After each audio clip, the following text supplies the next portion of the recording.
नमस्कार दोस्तों, हमारे चैनल में आपका स्वागत है। और आज के वीडियो में बहुपदों के शून्यक ज्ञात करना सीखेंगे। To find zeros of polynomial. बहुपदों के शून्यक ज्ञात करने के लिए सबसे पहली विधि जो हम लोग यूज करेंगे वो विधि है गुणनखंड विधि द्वारा, बाय फैक्टराइजेशन मेथड। जैसे एक एग्जाम्पल हम लेते हैं रैखिक बहुपद का। इस रैखिक बहुपद P X equal to 2x plus 3 के शून्यक निकालने हैं। तो शून्यकों के लिए for zeros P X equal to zero, P X को जीरो के बराबर रखते हैं। पी एक्स का मान रख देंगे 2x plus 3 equal to zero. यहां से 3 को उधर ले जाएंगे तो माइनस का 3 हो जाएगा। 2x equal to minus 3, x निकालना है, 2 का भाग लगा देंगे तो x इक्वल टू माइनस 3/2। ये जो x इक्वल टू माइनस 3/2 है वो इस बहुपद P X equal to 2x plus 3 का एक शून्यक है। इसी प्रकार से दूसरा एग्जाम्पल लेते हैं द्विघात बहुपद का।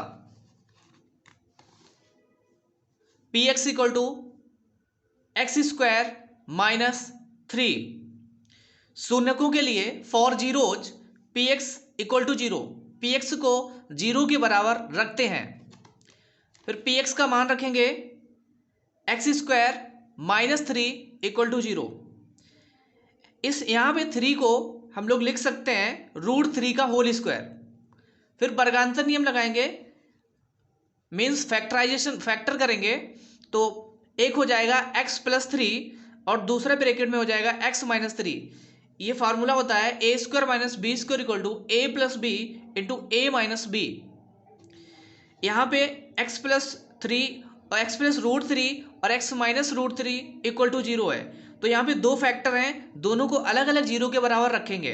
तो x plus 3 equal to zero, x minus √3 equal to zero, x plus √3 equal to zero, x minus √3 equal to zero. तो यहाँ से x इक्वल टू निकलेगा, √3 को उधर ले जाएंगे माइनस का √3 और यहाँ से x इक्वल टू निकलेगा √3। तो x equal to minus √3, x equal to √3 इस बहुपद x स्क्वायर माइनस 3 के शून्यक हैं।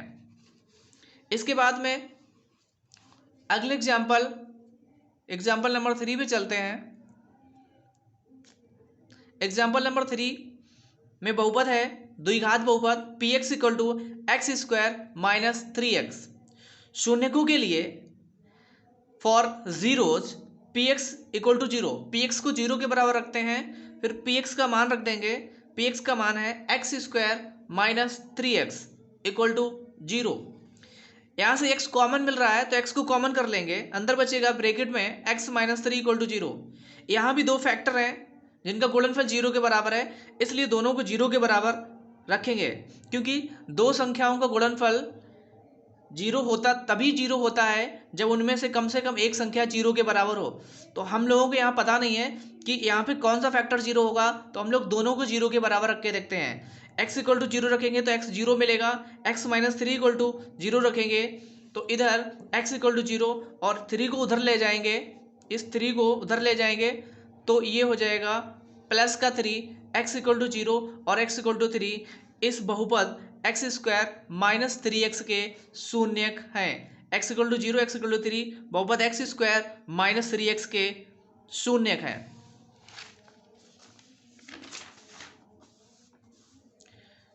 एग्जाम्पल नंबर 4 पे चलते हैं। एग्जाम्पल नंबर 4,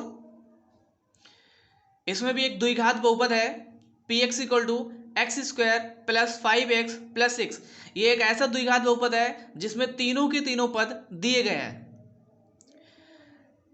इसमें सबसे पहले हम ये देखते हैं कि एक्स स्क्वायर का गुणांक 1 है या नहीं है।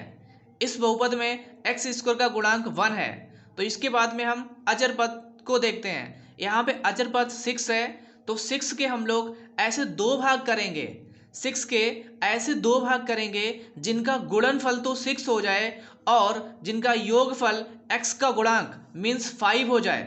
तो यहाँ पे 2 और 3 2 इंटू 3 इक्वल टू 6 होता है और 3 प्लस 2 इक्वल टू 5 होता है। तो हम लोग 5 के स्थान पे क्या रखेंगे, 5 के स्थान पे 3 प्लस 2 रखेंगे और 6 के स्थान पे 2 इंटू 3 रखेंगे।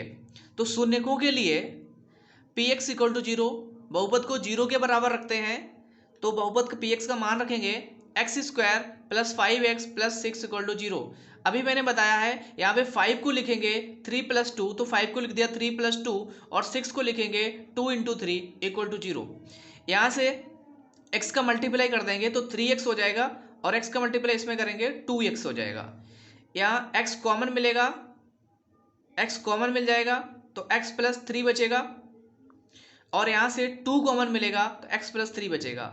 यहाँ से x प्लस थ्री एक ब्रैकेट में आ जाएगा और x और 2 दूसरे ब्रैकेट में आ जाएगा। यहाँ भी x प्लस 3 को एक बार जीरो के बराबर करेंगे, उसके बाद x प्लस 2 को जीरो के बराबर करेंगे। x प्लस 3 बराबर जीरो होगा तब x का मान -3 निकलेगा और x प्लस 2 बराबर जीरो होगा तो x बराबर -2 निकलेगा। अर्थात यहाँ पे x बराबर -3 और x बराबर -2 इस बहुपद x square plus 5x plus 6 के शून्यक हैं। इसके बाद एग्जाम्पल नंबर 5 की तरफ चलते हैं और एग्जाम्पल नंबर 5 एक ऐसा द्विघात बहुपद है जिसमें एक्स स्क्वायर का गुणांक 1 नहीं है। इस तरह के द्विघात बहुपद के शून्य को ज्ञात करने के लिए सबसे पहले हम एक्स स्क्वायर के गुणांक का अचर पद में गुणा करते हैं। एक्स स्क्वायर का गुणांक यहाँ पे 3 है तो 3 का हम अचर पद में गुणा करेंगे तो 3 इंटू 4 इक्वल टू 12 हो जाएगा। इसके बाद में क्या करेंगे, जब ये 12 हो गया इसके बाद x का गुणांक देखेंगे। यहाँ पे x का गुणांक 7 है तो इस 12 के दो ऐसे भाग करेंगे जिनका गुणनफल तो 12 ही रहे लेकिन जिनका योगफल 7 हो जाए। तो 3 इंटू 4 इक्वल टू 12 और 3 प्लस 4 इक्वल टू 7। तो हम 7 के स्थान पे लिख देंगे 3 प्लस 4 और 12 के स्थान पे लिखेंगे 3 इंटू 4। शून्यकों, यहाँ इस बहुपद के शून्यकों के लिए px को जीरो रखेंगे, px का मान रख देंगे 3x square plus 7x plus 4 equal to 0।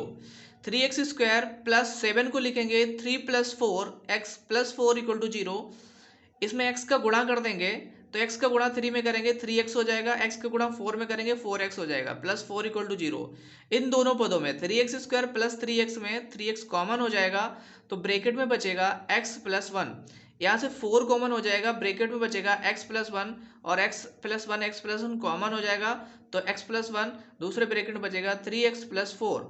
दोनों गुणनखंडों को अलग अलग जीरो के बराबर करेंगे। x प्लस 4 बराबर 0, x प्लस 4 बराबर 0, x प्लस 4 बराबर 0, x प्लस 1 बराबर 0, x प्लस 1 बराबर 0, 3x प्लस 4 बराबर 0। तो यहाँ से x का मान निकलेगा -1 और 3x इक्वल टू हो जाएगा -4। ये 4 उधर जाएगा, माइनस का 4 हो जाएगा, x equal to -1, x equal to -4/3। तो इस बहुपद 3x square plus 7x plus 4 के जो शून्यक निकले हैं वो निकले हैं x बराबर -1, x बराबर -4/3। Thank you for watching the video.